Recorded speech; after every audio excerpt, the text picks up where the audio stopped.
Kia ora and welcome. Thanks for tuning in. In this short video, we'll cover the basics of what you need to know about the NCALNE VOC. Just to be clear, this presentation is for you if you are an ESOL teacher, that is a teacher of English as a second language, and you're working with us to gain the credential. It's Graham Smith here from ALEC. I've worked as an ESOL teacher in Japan and New Zealand, including at the University of Auckland, so I understand the nature of the work that you do working with learners from non-English speaking backgrounds. Adult Literacy Education and Consulting, otherwise known as ALEC, is the provider for this literacy and numeracy professional development and qualification. Together with the ALEC team, I've been teaching and assessing the NCALNE VOC qualification since 2006, so what I want you to know is that you're in good hands. We understand the ESOL side of things as well as the literacy numeracy side. Here's the qualification. It's a bit of a mouthful, so we just shorten it to the NCALNE VOC. What you need to know is that it is a level 5 40 credit qualification, and gaining this qualification may be a requirement for you. You may teach a course that is funded by the Tertiary Education Commission or the TEC, and the funding for that contract may require you and other tutors to gain the NCALNE qualification. By gaining the NCALNE qualification, you're showing that you have what we call the baseline skills and knowledge for embedding literacy numeracy into training. And if you already take a contextualized approach to your ESOL delivery, then you may already be quite a way down the path towards the kind of embedded approach that the TEC want.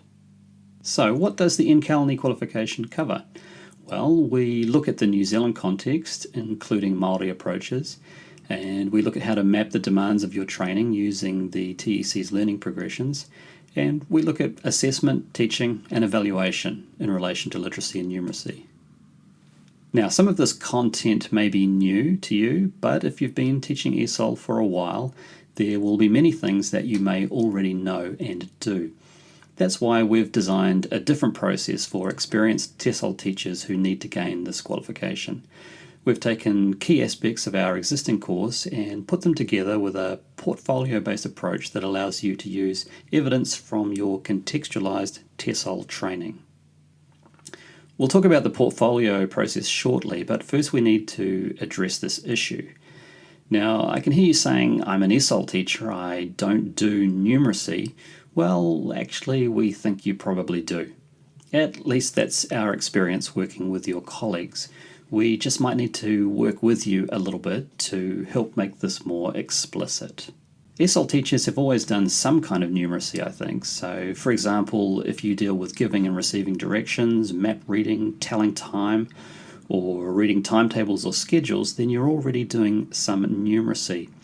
If you deal with workplace literacy, then you might need to talk about weights and measures, for example, or health and safety related numeracy, or understanding a payslip, for example, includes numeracy, or dosages for a child's medication would be another example. In an academic preparation course, you might need your learners to interpret data in a graph or table, or perhaps gather and present data for an informal research project. So I think there will be some numeracy. We might just need to talk about it with you to unpack it. Okay, so how do we make all this work? Here's what we do. First of all, we use the first 3 assessments from our course on pathwaysawarua.com, and then the portfolio kicks in for the rest. These first 3 assessments relate to things you're supposed to know, so it makes sense just to work through our regular assessments for these. The other 4 outcomes are things you should be doing already, and that's where we can help you pull together evidence for your portfolio. You might want to come back to this, but it's worth spending a few minutes at some stage brainstorming what evidence you might have that could work for the portfolio assessment. In terms of assessments, both for the diagnostic side as well for measuring progress, just use the assessments that you normally use in your program.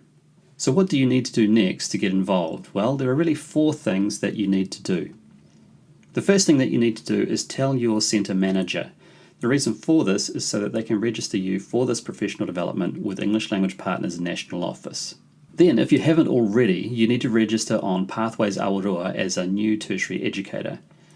And just a note, if you already use Pathways Awarua with your learners, or you've registered already at some other time, you don't need to register again as you'll already have a login. Once you've registered, you'll need to use this code. to move yourself into our virtual classroom for the NCALNE VOC. Again, we can help you with this, so just let us know if you need a hand. And then once you've registered and joined our class, there's just one more thing to do before we can get the ball rolling with your studies. You'll need to complete the online enrollment module. This is just like filling out a normal enrollment form, but it's online. Just make sure that when you get to the end, you share it with us. That's it. If you have any issues or you want to talk about the process, please get in touch with us. We can give you full instructions, including screenshots on what to do for each stage of registering and enrolling. You can call me, that's Graham, directly on 0800 ALEC12, or you can email us here, assess@alec.ac.nz. Thanks very much. Have a great day.